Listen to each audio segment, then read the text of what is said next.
మండలంలోని జాన్కంపేట్ మేజర్ గ్రామ పంచాయతీలో అప్పటి రాష్ట్ర ప్రభుత్వం 1988 సంవత్సరంలో అక్టోబర్ నెలలో బస్టాండ్ని నిర్మించడం జరిగింది. ఈ బస్టాండు చుట్టుపక్కల గ్రామాలందరికీ కూడా ప్రజలందరికీ ఉపయోగకరంగా ఉంది. దాదాపు ఈ బస్టాండ్లో 4 ప్లాట్ఫారంలతోని రోజు 62 బస్సులు వచ్చిపోయేటువంటి పరిస్థితి. 800 మంది ప్రయాణికులు వస్తుంటారు, పోతుంటారు. ఇలాంటి బస్టాండ్ని ఇన్ని సంవత్సరాలుగా వాడుతున్నప్పటికీ ఈ మధ్యలో ఆర్టీసీ అధికారులు దీన్ని బస్టాండ్ని నిర్లక్ష్యం చేయడం వల్ల పనిలో లేకుండా ఉండిపోయింది.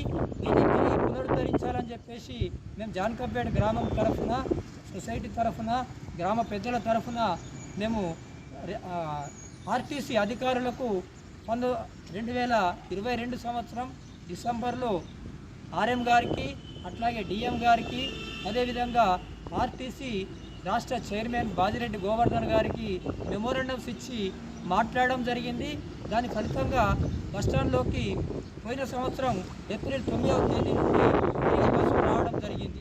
అట్లాగే మేము కోరినటువంటి పద్ధతిలో ఆర్టీసీలో ఇక్కడ బస్టాండ్లో కంట్రోలర్ని ఉంచాలని చెప్పేసి, మూత్రశాలల్ని యథావిధిగా కొనసాగించాలని, మంచినీటి సౌకర్యము బోర్ని రిపేర్ చేసి ఉంచాలని చెప్పేసి, అట్లాగే బస్టాండ్లో ముఖ్యంగా సీసీ రోడ్ వేయాలని చెప్పేసి మేము ఆ రోజు కోరడం జరిగింది.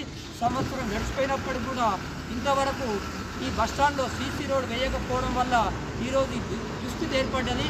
లోపలికి రావడానికి బస్సు డ్రైవర్స్ చాలా ఇబ్బందులకు గురవుతున్నారు. పెద్ద పెద్ద గుంతలు ఏర్పడి బస్సులు రాకుండా ఈ రోడ్ నుంచి పోయేటువంటి పరిస్థితి ఏర్పడ్డది. బస్సులు లోపలికి వస్తే వెనుకకున్నటువంటి బాడీ ఆ బొందలకు తలిగి రాడ్స్ ఇరిగిపోయే పరిస్థితి, పట్టీలు ఇరిగిపోయే పరిస్థితి ఏర్పడుతుంది. కాబట్టి డ్రైవర్లు కూడా చాలా బాధపడుతున్నారు, ఇబ్బంది పడుతున్నారు. ప్రయాణికులకు దీంతో ఈ బస్సులు లోపలికి రాకపోవడం వల్ల ఈ రోడ్డు పైననే ఉండి అక్కడే పోవడం వల్ల కాలేజీ పిల్లలకు, అట్లాగే మహిళలకు చాలా ఇబ్బందులు అవుతున్నాయి. రోడ్డు దాటి వెళ్ళాలంటే యాక్సిడెంట్లు అవుతున్నాయి. మాటికి ఈ పద్ధతిలో నష్టం జరుగుతుంది. కాబట్టి ఇప్పటికైనా ఆర్టీసీ అధికారులు, ఆర్ఎం గారు కానీ, డిఎం గారు కానీ, అదేవిధంగా మా బోధన్ గౌరవ శాసనసభ్యులు ఎమ్మెల్యే సుదర్శన్ రెడ్డి గారు కానీ దీని విషయంలో వెంటనే చొరవ తీసుకొని మా గ్రామ బస్టాండ్లో సీసీ రోడ్డుని వెంటనే నిర్మించాలని చెప్పేసి కోరుతున్నాం. ఇక్కడ పక్కనున్నటువంటి